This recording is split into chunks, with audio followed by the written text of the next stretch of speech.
This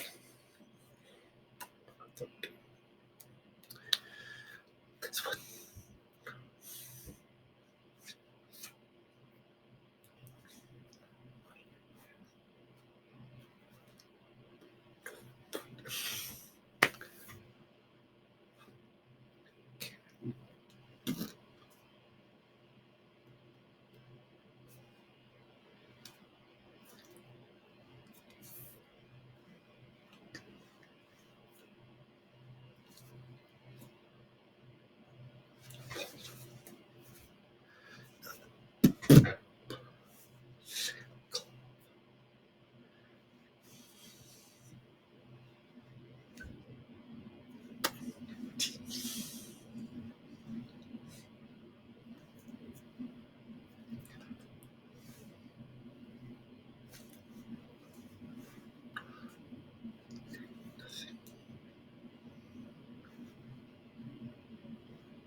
So really, this is one of the deaf culture sections. So it's pretty brief.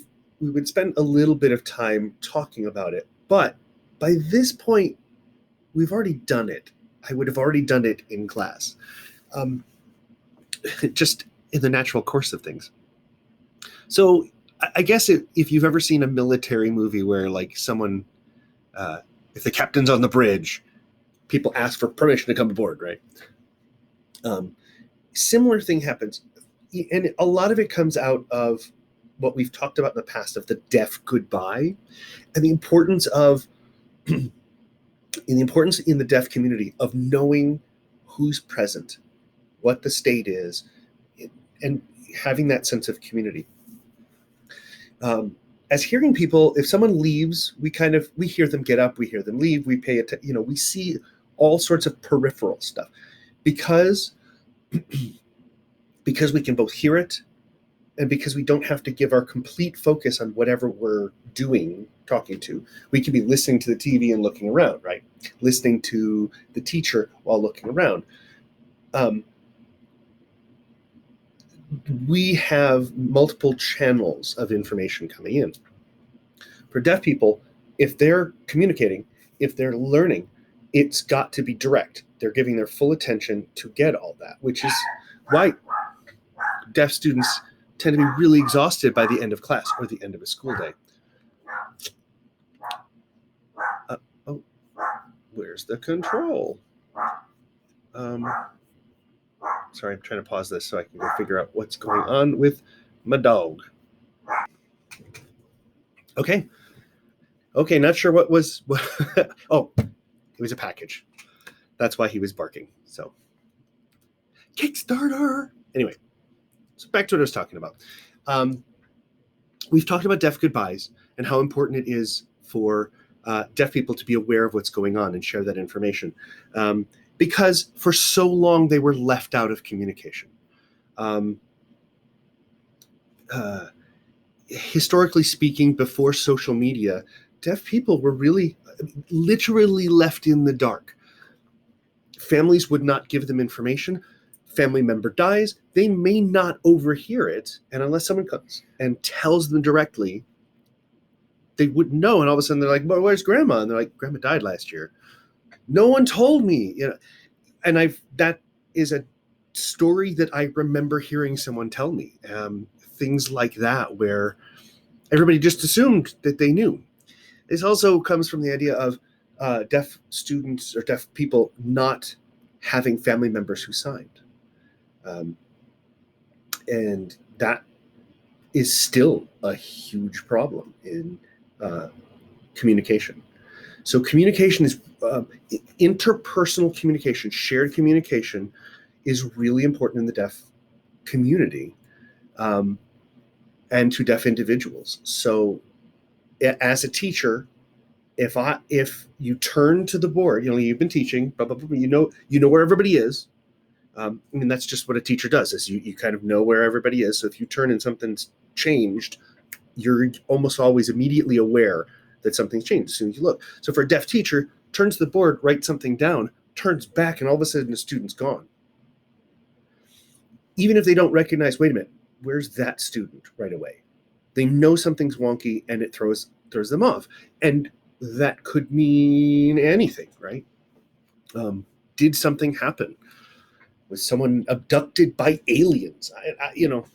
Any number of things could happen. I mean, even as a hearing teacher, I was teaching a class one time. I turned and I was writing something on the board and heard the door close.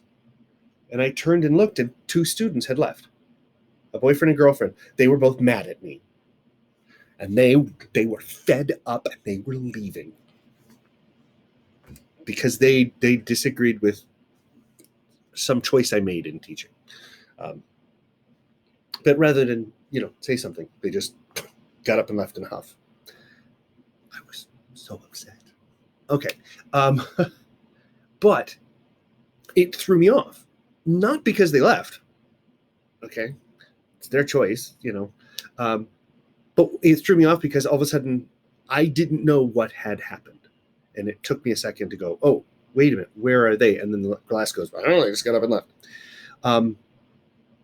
So those kind of things happen. Imagine you're working at a daycare and 2 kids leave.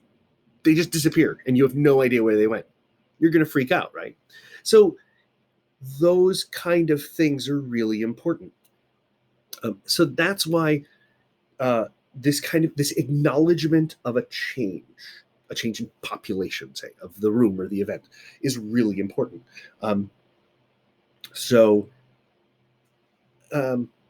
Here's the recommendation. Simple. If you're coming in late, look at how they do it on the video. Hang back, wait, come in the door and wait and make sure. Don't knock, right? Because especially if you have a deaf teacher or if it's a deaf gathering, that means that the hearing people have to solve the communication problem. I mean, if there's glass, you can wave and get someone's attention and be like, hey, can you let him know I'm here? Let the teacher know, right? If you don't have that option, come in, but hang out by the door and wait for the teacher to be like, or, come on in, or the teacher may say, you have to stay out. We're doing something. When we finish, you can come in. Because ultimately, it is the teacher's classroom. They're organizing everything. And if your coming in is going to interrupt, throw things off, then better to wait, and then you can get caught up. It's better than just sort of barging in and sitting down. One time I was teaching in Cleveland State, CSU. A student came in about halfway through class, sat right up front, had like bags, sat down, pulled out dinner, and it was like a barbecue dinner. So it was not a simple sandwich or something like that. It was like, and the smell of barbecue just went all over. And I remember just teaching, going, what the hell? You could have eaten and then come in and not bothered us. And then we're all going, it was a memorable experience. Anyway, so the same thing if you're leaving, to, sort of pack up. And the teacher will usually notice if you're packing up your stuff and be like, just when you get the eye of the teacher, just say, I'm sorry, I have to leave early. Or, best is if you're going to have to leave early, let them know before class. Email, or do you need to get done? Email, or even just as you walk into class, just say, I have to leave early. whatever time. And then I realize you're not really asking for permission, but what you're asking for is what's going to be the least distraction. Because the teacher might say, well, then sit right by the door. I know you normally sit over there, but sit over there. And that way you can just leave. I mean, the same thing if you know you're waiting for an important phone call, don't sit in the middle. Sit right by the door and then let the teacher know.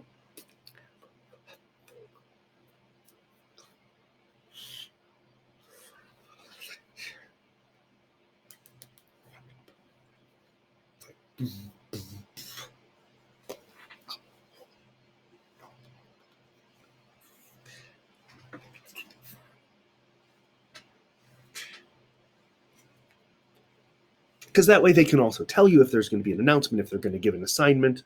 Right.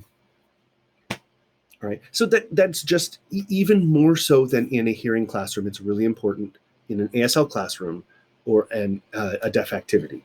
So if you're doing anything within the deaf community, those kind of things, if you're arriving late, leaving early, there's a sort of protocol that you want to get used to and feel that rhythm. Because otherwise it's just rude, and hearing people tend to be accidentally rude by not thinking about these kind of things. So that's why we bring it up. So that is this whole entire unit, this entire chapter. So here, as we laid out, wait for an appropriate break, right? So come into the room, just wait for an appropriate break. Try to get the teacher's attention. And if there's chaos going on and people are just doing stuff, easier, go up to the teacher, that's fine. If it's in a lecture setting, then just wait for the teacher to acknowledge. Briefly apologize and explain, get teacher's permission to take a seat. Then wait for an appropriate break. So if you're leaving early, if you can feel the rhythm, if you know I'm going to leave in 5 minutes, but we're kind of taking a break and transitioning to another topic, now's the time to ask. Or ask, I need to leave in 5 minutes. Is that okay? Because then they may go, no. Right? So give the teacher, give the person who's in control of that kind of decision. You're not going to miss anything in, say, 5 minutes, right? Or if you are, they'll tell you. Get the teacher's attention. So it really is, it's all about that communication. And this is geared towards if you've got a deaf instructor.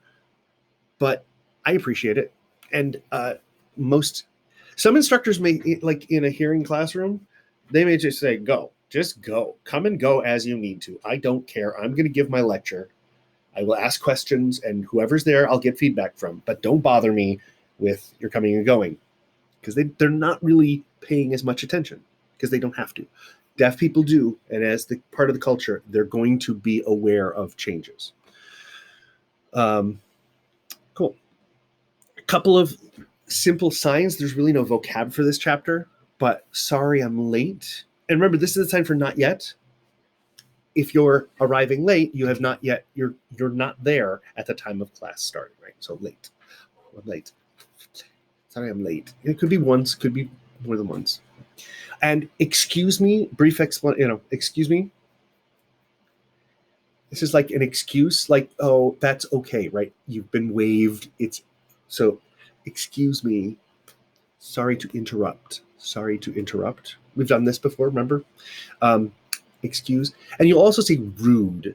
Rude. Oh, that's so rude. Or rude. To like a double X or bent N. Rude.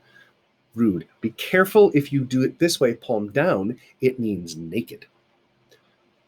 I don't know what your preference is, if you would rather be naked in class or rude in class. Preferably not either or both. So, rude. I don't use this for rude myself. I use this, rude, like shameless, offensive. Anyway, and it's on the cheek. So, la la la la la la la. So we've talked about all this. I went on ad nauseum. And then there are 2 videos to just see how they interact. First one's arriving late. Second one is leaving during class. And on Blackboard, I'm including all of Well, I think the video for this is just these 2 little video clips. So this one's really a hit and run. Actually, me talking on here is longer than we would usually spend in class. All right, so that's it for this one.